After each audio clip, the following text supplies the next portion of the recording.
Guys, we've got some news on college football. This coming here, it says sources, Kennesaw State has emerged as the favorite to become Conference USA's 10th member. The addition is expected in the near future for Kennesaw State to join in 2024, and you can take a look at the new conference there. Kennesaw State is located in Georgia, so looking at that map, unlike the Big Ten situation, this realignment scenario does make sense geographically. And then, of course, Kennesaw State, kind of a middle-tier FCS program. I think anytime we get one of these FCS teams becoming FBS teams, people are going to pay a little bit more attention to it due to the impact that James Madison has had this year. Of course, the interesting thing with James Madison, they won't be able to participate in a bowl game, which is a total shame. I don't think it'll make a huge difference because I do think James Madison will lose a game or two. But in the off, scenario where they do go undefeated, they would have in a normal year, a chance at a New Year's Six bowl. They're not even allowed to go to a bowl game because it is their first year as an FBS team. I don't think Kennesaw State would make, a huge impact, at least initially. They do have a large enrollment. They've got a bigger student body there in Georgia. That would be kind of the idea and the motivation for Conference USA being interested in them. So that's just a little bit of minor news. We've also got some Big Ten news. Regarding expansion, Big Ten Commissioner Kevin Warren said his priority is to make sure we flawlessly integrate USC and UCLA into the Big Ten Conference and taking care of the current 14 institutions focused on getting work done now.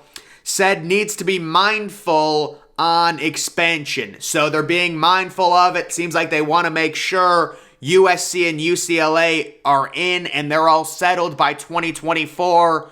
And of course, guys, with the playoff expanding to the 12 teams, there's a major expectation that we're going to at least also see Oregon and Washington, possibly also Stanford and California joining the Big Ten. It makes too much sense. It mitigates travel concerns. You create a pod out west if you are the Big Ten.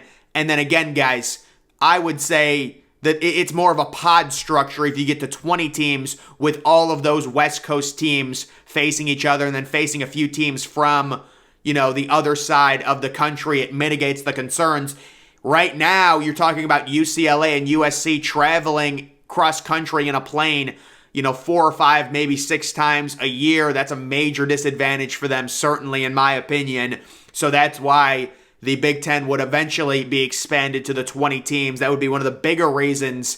Of course, also there's the situation now with Amazon trying to possibly get into the Big Ten Conference and buy the 5th or 6th best game of the week in the Big Ten. I think the only way a major big money Amazon deal happens is if there's more inventory that is to be had from the Big Ten, because we've already got NBC taking over the 7:30 window. We've got CBS taking over the 3:30 window, and we've got the big noon situation with Fox.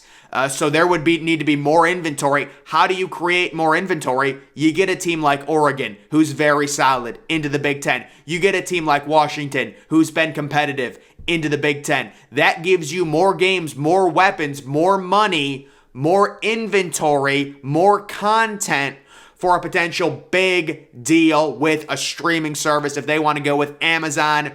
Guys, it's not a situation where Amazon would take a major game or anything like that. There were reports that Amazon actually offered more money than both CBS and NBC for either the 3:30 or the 7:30 window.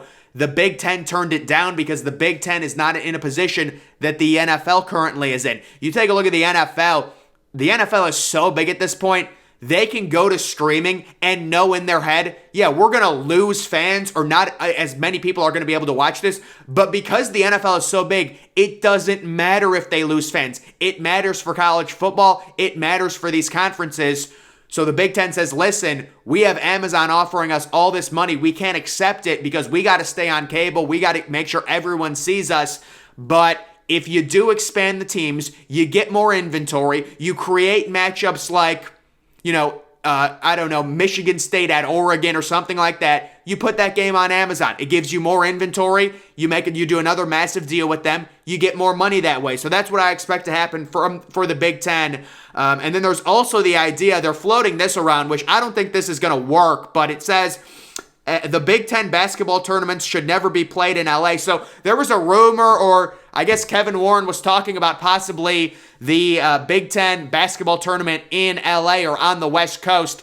I think the overall idea of that and just the interest level would be so low, and there'd just be no energy in whatever stadium they played that at. That would be a disastrous idea, in my opinion, to play an entire Big Ten basketball conference tournament out west just because USC and UCLA are there. I don't see that. I think 1 year, if you want to go out west for the Big Ten championship and move it from Indianapolis to, a neutral site out west, I think that would be good for the Big Ten 1 year. But the basketball tournament, there's just not enough interest for that sport to really create a good tournament vibe out west, in my opinion. Few other things, guys. We had I saw this on Instagram or something, and just some crazy performances. The Pittsburgh running back, 320 rushing yards and 6 rushing touchdowns. But guys, look at number 3.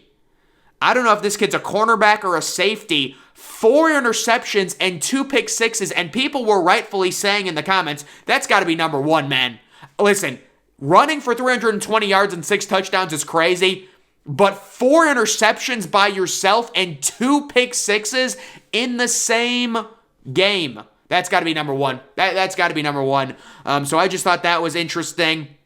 And then, guys, here's another reason why anyone arguing against the 12-team playoff is misinformed or uninformed.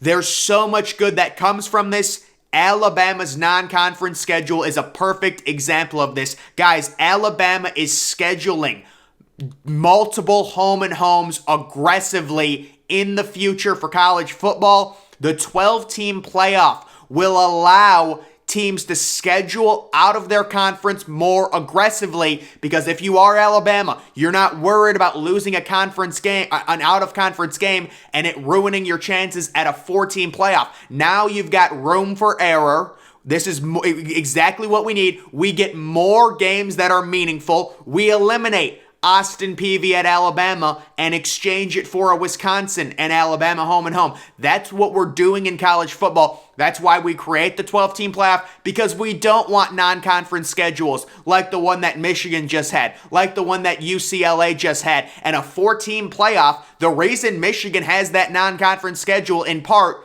is because they're worried if we lose a non-conference game, we're pretty much screwed, because we're probably losing to Ohio State or Penn State.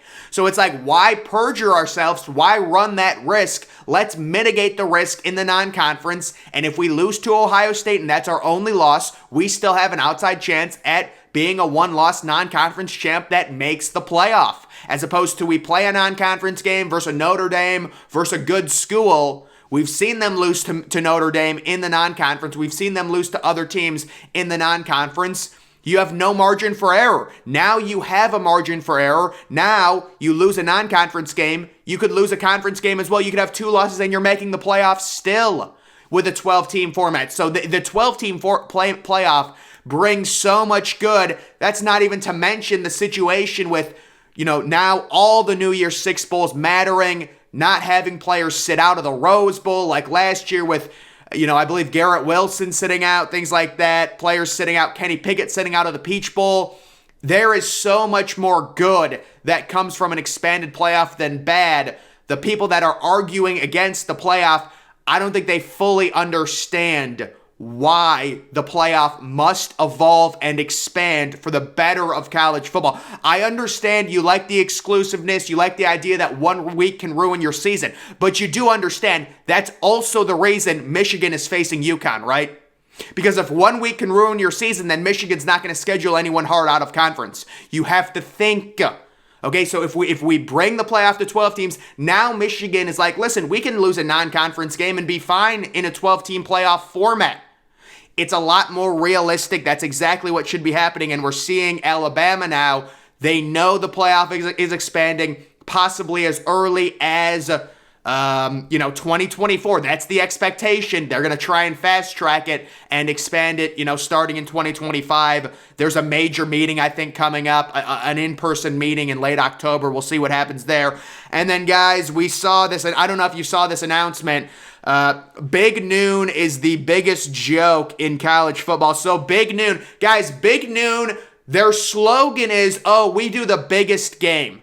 Guys, Big Noon is nothing but a money grab. Apparently, they're going to the Ohio State-Iowa game because that's going to be a huge game. Ohio State, of course, is only going to be 33-point favorites or something in that game. It is a total money grab sham. Fox Sports is using the fan bases of Michigan and Ohio State totally for money. Big Noon is horrible. Everyone hates Big Noon. It's a total infomercial. If an injury happens, they go to 13 commercials. It is miserable to watch. And now the fear becomes Ohio State might have 4 Big Noon games in the last 6 weeks of the regular season. Because the Penn State-Ohio State game's on Big Noon, which is just ridiculous in its own right. You're playing all these games at noon. You're killing the Big Ten Conference by doing it. You're stunting the growth.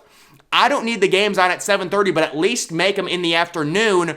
We're basically waking up and we're seeing a top 10 matchup already in the first quarter. It is a horrible atmosphere. You give the fans no time to tailgate. The SEC does it way better with the 3:30 kickoffs. Make it 7:30 if you have to. I'm sure, like Michigan versus Penn State in Ann Arbor, why not make that a 7:30 kickoff on Fox? It's going to get similar views. Maybe it'll get 500,000 less views. If you're that greedy, that's ridiculous. It'll still get great views. And guys, Big Noon is a horrible product. And I wish, I feel really bad for Michigan. I mean, Michigan fans have been saying, listen, we're basically getting tortured every week by infomercials. There's more commercials than there is the actual game. I mean, these games aren't ending. The Big Noon games don't end until 4 o'clock. That's how disgusting they are. And then, of course, Big Noon's slogan, the biggest game. There's a game, I think there's a Big Ten game with Wisconsin and I don't know who else, maybe Wisconsin and Illinois or something, that's much more competitive than Ohio State-Iowa is going to be. Ohio State-Iowa is going to be a 30-point spread. The game will not be close. Why are you coming to Columbus? Bye. Leave. It's just like, oh, it's so frustrating and we have to deal with this. You know what? It's a charade. It's a disgusting charade. And it is such a fake thing. They go to the biggest game. No, they go to whoever has the biggest fan bases so they can get the most money because they go to the most viewers. Yes. It is disgusting, guys. There has to be some compromise here. You're ruining the conference by playing all of the biggest games at noon. The conference is being ruined. You've ruined the conference. And now we have to sit through 4 Ohio State Big Noon games in the last 6 weeks of the regular season? There has to be something. Like, how is this game? I thought for sure we were out of the woods with this Iowa game because it's going to be a 30-point spread. Just put this game on FS1. I don't want to sit through 50 commercials. And then hear about, oh, it's the big game. We got to have the whole Big Noon set come there. And what are the keys for an Iowa victory? Guys, I mean, it's like, it's going to be 55-3. What do you want? It's not going to be a good game. Go somewhere else. Like, it's just like even Michigan. They went to the Michigan-Indiana game for what? It was a 22-point spread. It's disgusting. They profit off of the Michigan fan base. They profit off of the Ohio State fan base. It's not the biggest game. You go to whoever has the biggest fan base. Big Noon is not big game. It's big fan base. It's money grab. It's disgusting. But guys, that is going to do it for this video. Make sure you are following me on Twitter. Link to that's always in the description. I'm, of course, the Depressed Ginger. Thank you for watching.